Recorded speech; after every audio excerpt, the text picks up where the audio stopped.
Bonsoir. Merci d'être là ce soir pour le deuxième volet de Switch, la nouvelle réalité. Dans le premier volet, les images portail, Emma, Alberto, Gabriel et Luna parviennent à fuir un monde au bord de l'apocalypse grâce à une technique nommée le Switch.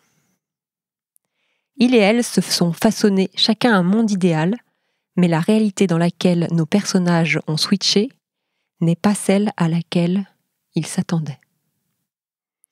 Dans ce deuxième volet, écrit à l'aide d'un algorithme, le point de vue n'est plus celui des personnages, mais celui des mondes eux-mêmes. Je suis Caroline de Liotraz, vous êtes à la Gaieté Lyrique et vous allez écouter Behind the Moons. Je vous souhaite de passer un très bon moment.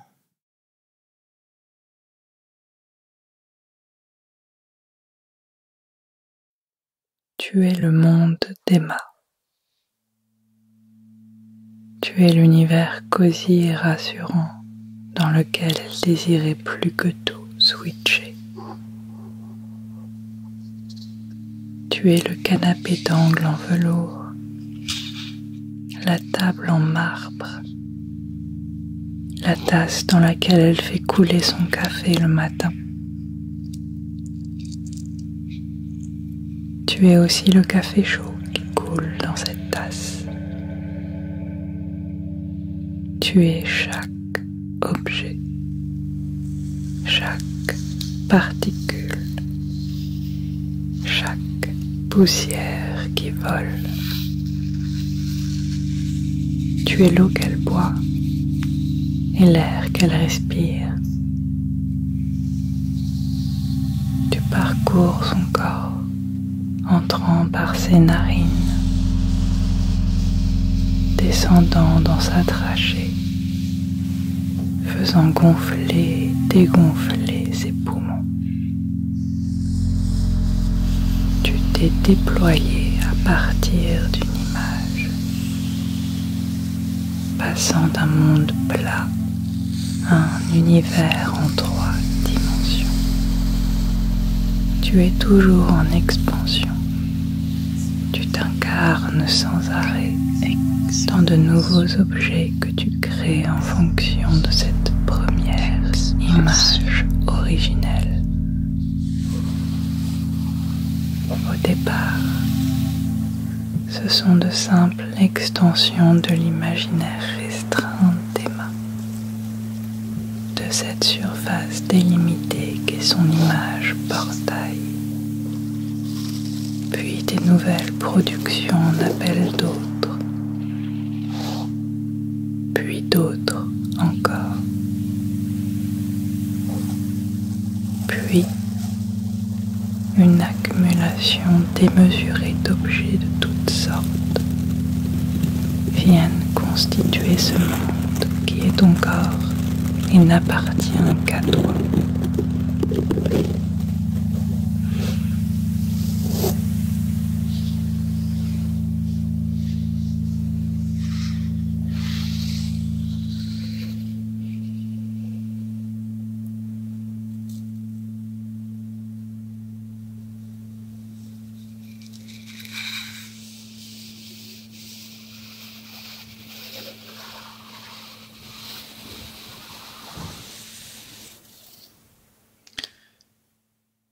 Peux-tu sentir tes membres se connecter à toutes les choses qui t'entourent,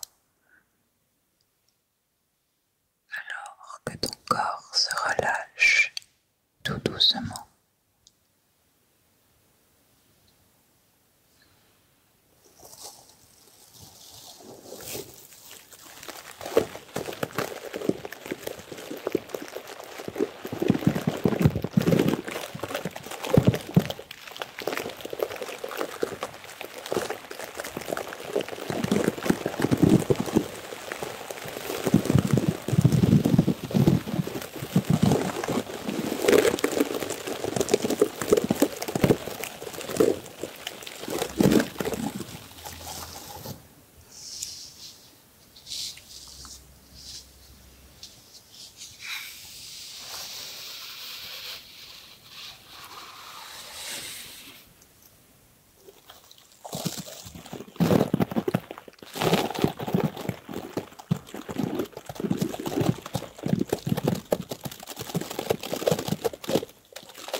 Tu existes de manière éclatée. Tu n'as pas de centre, pas de milieu, pas de surface. Tu es une explosion permanente qui existe à travers des millions de particules séparées. Les objets ne sont que le reflet des peurs humaines, alors que le temps n'existe pas. Ils flottent dans un espace immense qui réagit aux conditions atmosphériques. Tu les regardes avec envie, envie de les tenir dans le creux d'une main,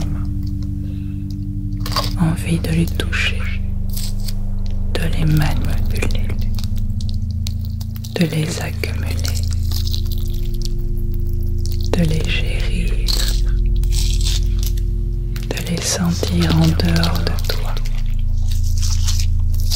de les garder indemnes de toute érosion, sans que la moindre trace humaine ne vienne en abîmer la surface. Intacts, ils n'ont plus de masse, des objets de l'esprit. Ils n'ont même plus besoin d'exister. Ils dérivent à la surface d'une eau noire crémeuse, dans laquelle ils sombrent doucement, lentement, attirés par les profondeurs, emportés par les courants de la gravité.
Tu es le monde d'Alberto.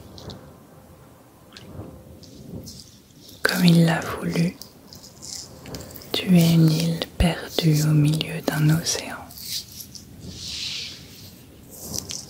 Tu es le ciel,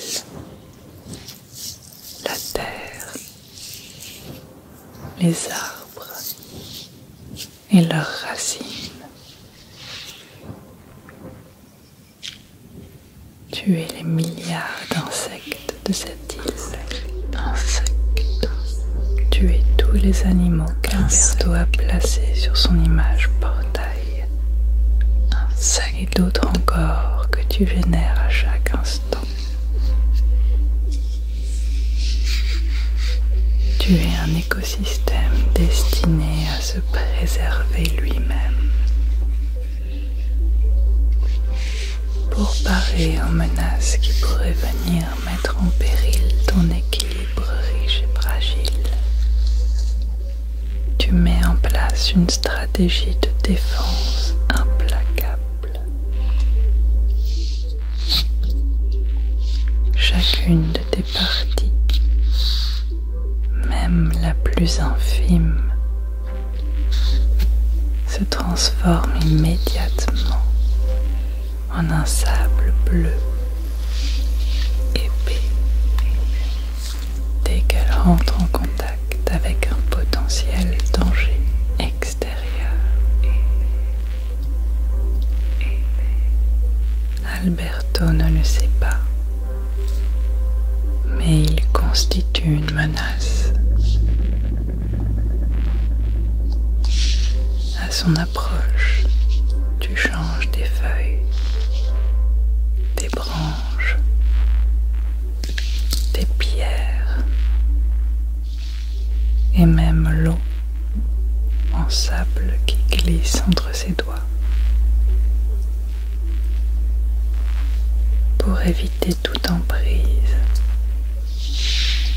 tu te dérobes et sacrifies tout ce qu'il touche. Tu deviens pour lui un château de sable sans consistance. Ton paysage verdoyant est maintenant jalonné de petits monticules de sable bleu, comme autant de traces du passage d'Alberto.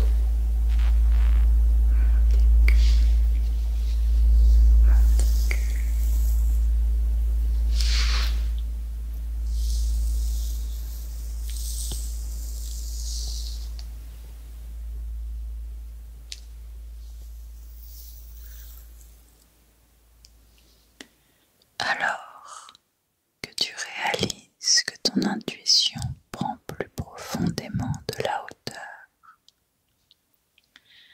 as-tu conscience de ce qui échappe à son créateur?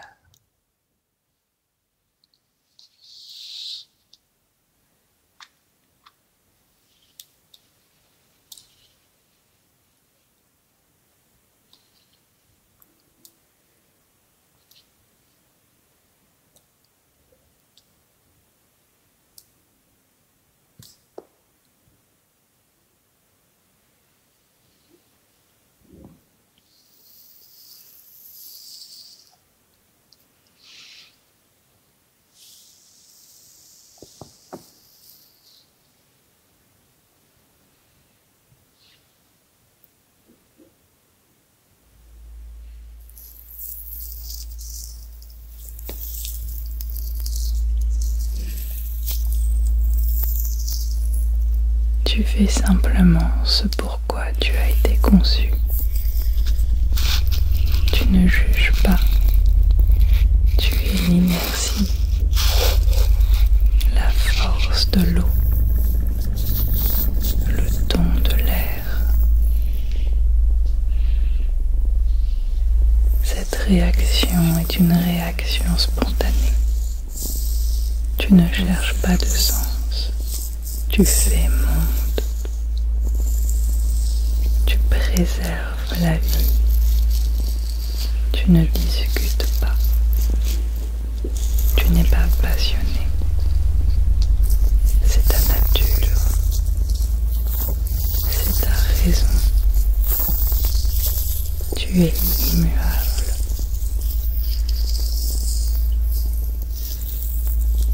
Tu ne te souviens pas non plus des temps à venir. Il y a autre chose qu'une réalité de courte durée. L'enfant regarde, pleure, fait sourire. Et à ce moment-là, il ne doute pas.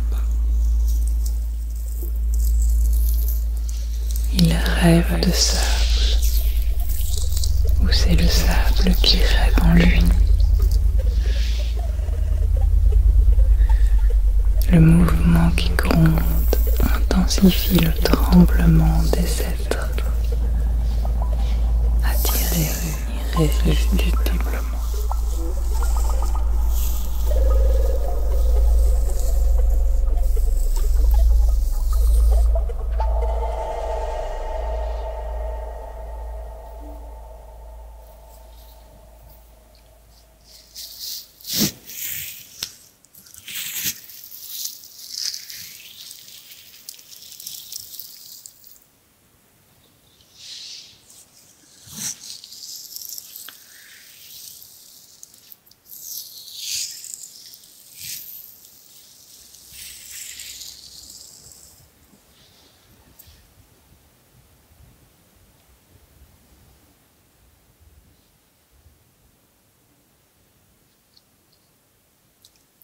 Tu es le monde de Gabriel. Tu es le parc d'attractions dans lequel Gabriel a switché. Tu es les manèges et les décors aux couleurs contrastées. Mais tu es aussi bien plus que cela. Tu es l'être aimé que Gabriel voulait à tout prix retrouver en la plaçant sur son image portail. Tu es une image de femme devenue monde. Tu es le regard de Jeanne dans les yeux d'un chat tigré qui passe furtivement devant Gabriel.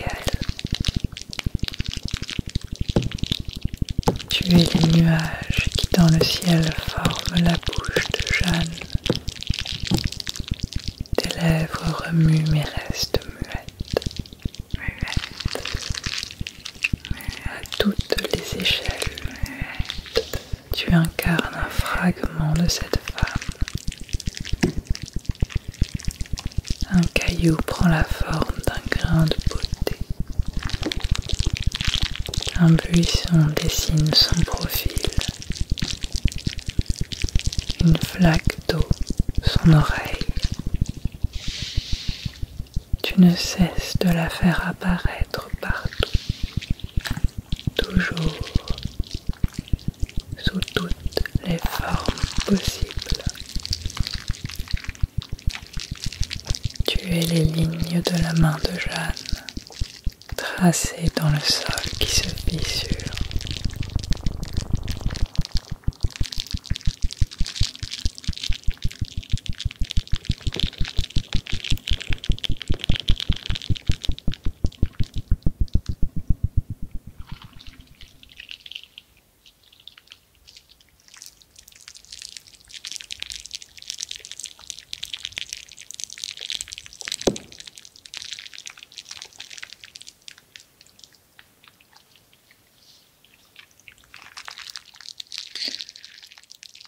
Insidieusement, la confusion qui se disperse en toi ne t'empêche-t-elle pas de sentir arriver le chaos?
Tu es le sentiment de rejet exacerbé de Jeanne.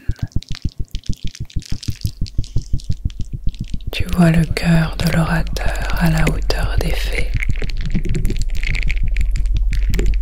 Les mots sont demeurés sans utilisation. Tu crées des pièges de l'œil. Les images sont chorégraphiées à la vitesse d'une musique unique et comprennent les éléments d'une vieille découverte, mais aussi des instantanés de séances de cinéma.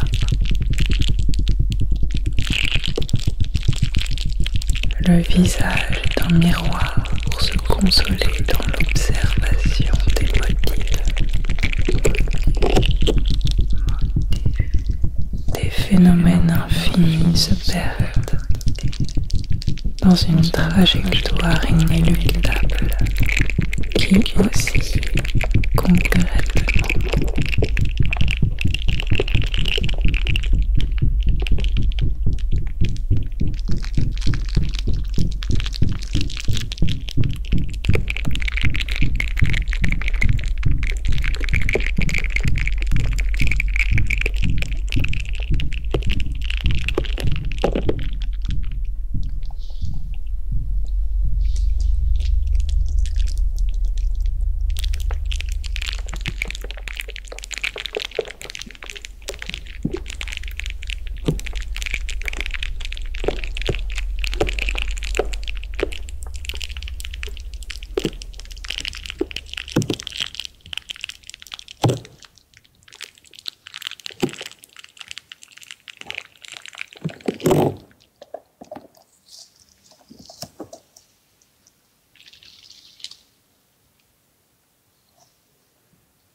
Tu es le monde de Luna.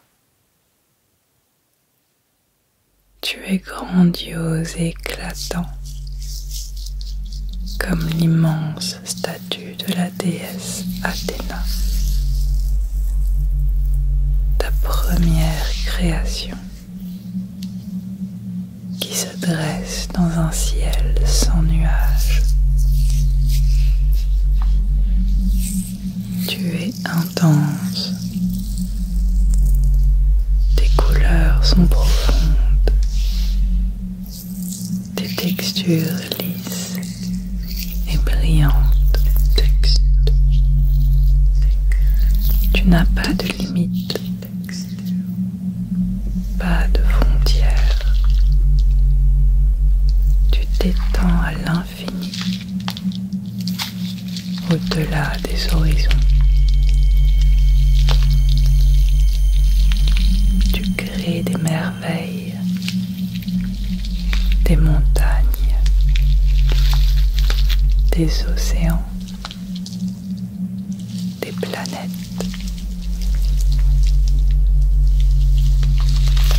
Tu veux jouer au bal des pyramides. Tu veux rencontrer le plaisir des grandes étoiles. Tu perçois à bout d'entendre toutes les facettes de la lumière. Tu es à la fois expansion et concentration. Par ta force d'attraction, tu aspires les autres mondes qui ne sont pour toi que des simulacres, des illusions,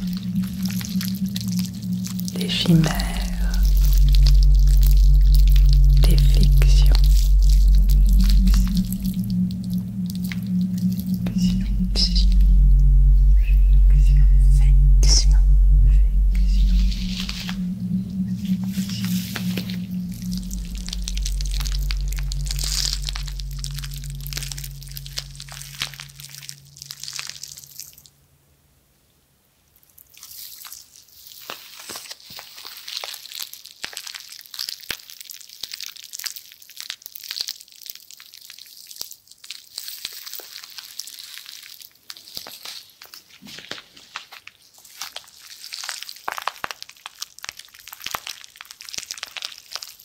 fur et à mesure que tu t'enfonces dans la matière,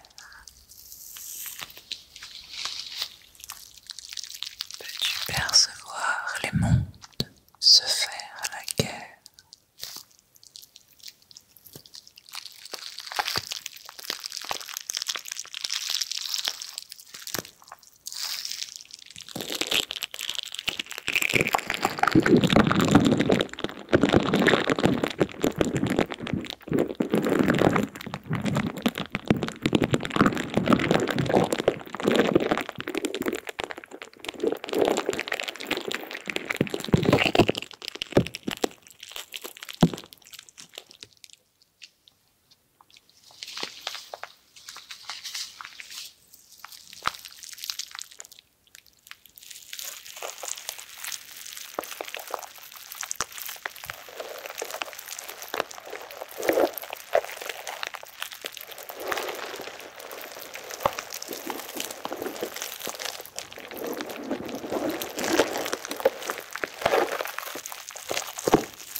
Dans le creux de ta substance, la fine lumière des sentiers sonores s'impatiente. Le cosmos se gonfle d'objets désirés, alors que les mécanismes en ébullition chutent à travers les portes imposantes de l'empreinte du jour. Les grains de bleu engourdis soufflent de ta conscience. Explosion.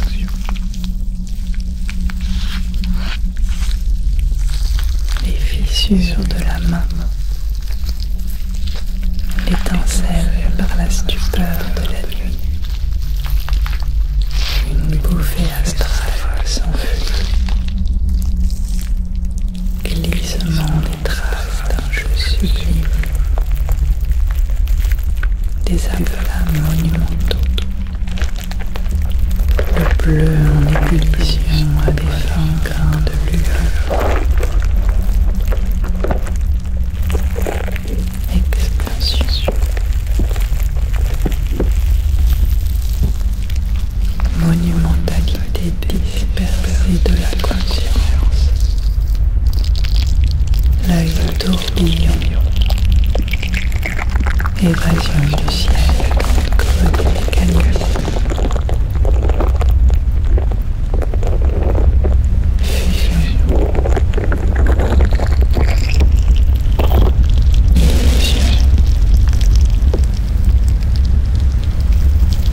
Et le ciel l'a déjà refermé.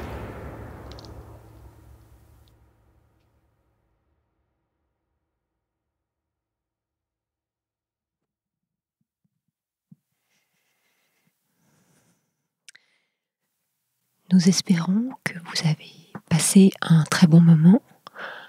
Vous pouvez vous réveiller tout doucement. Nos 4 mondes se sont entremêlés d'une façon qui n'est maintenant plus accessible à notre compréhension.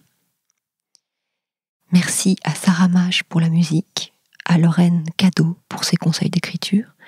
Merci infiniment aux équipes de la Gaieté Lyrique pour leur engagement et leur accompagnement, en particulier à Anna Tardivelle et Jean-Marc Harel à la régie. Vous avez écouté Behind the Moons. Je suis Caroline de Liotraz. Vous êtes à la Gaieté Lyrique. Passez une très bonne fin de soirée.